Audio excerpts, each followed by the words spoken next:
Jesus' focus is entirely opposite. He is focused on God and others.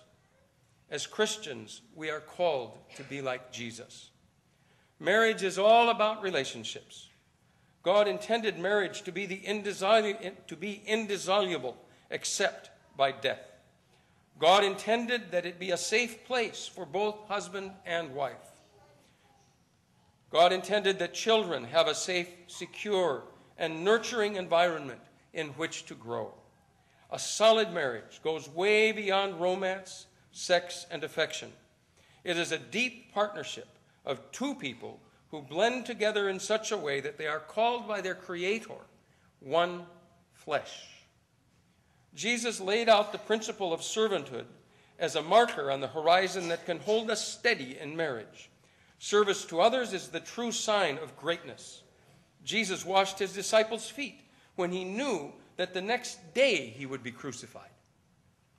And then he said, "If I, as your Lord and Master, have washed your feet, so you ought to wash one another's feet." Serving others is not a means to an end. It is the very reason we exist. And surprisingly, as you love and serve others, you yourselves will experience a fulfillment and joy in your marriage that other people can only dream about. Love and serve God. Get to know him. He invites us to know him. Come to me, he says over and over again.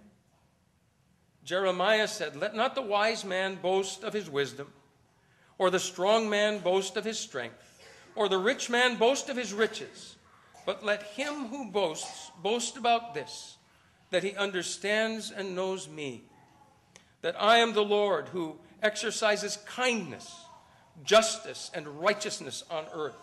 For in these things I delight, declares the Lord." I know that both of you, Gregg and Joanna, know Jesus, love Jesus, and serve him. I encourage you now to do that together.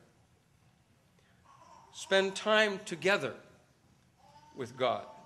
God calls us to serve him in community. Faith, although it is personal, is not intended by God to be private. Jesus sent his disciples out 2 by 2.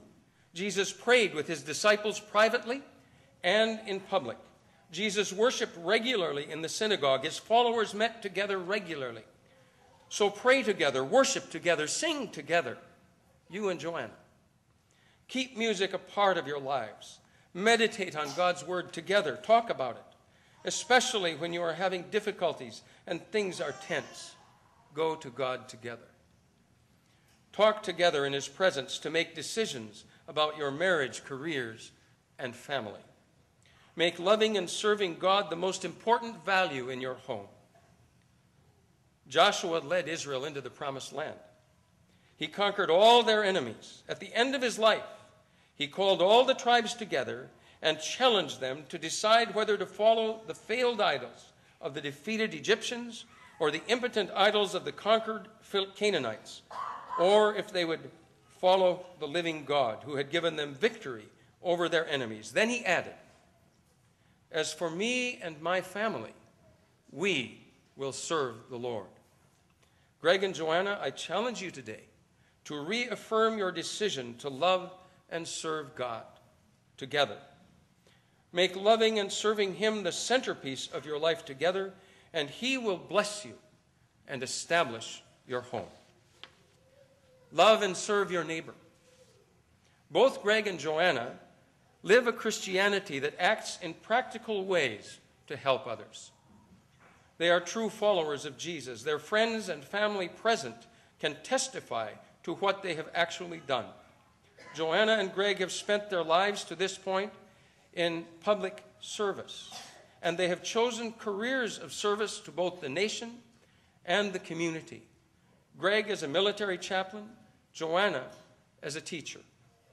Jesus served others indiscriminately.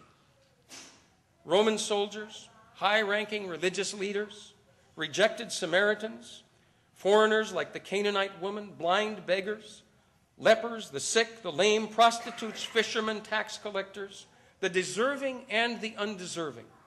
Anyone who asked for his help received it.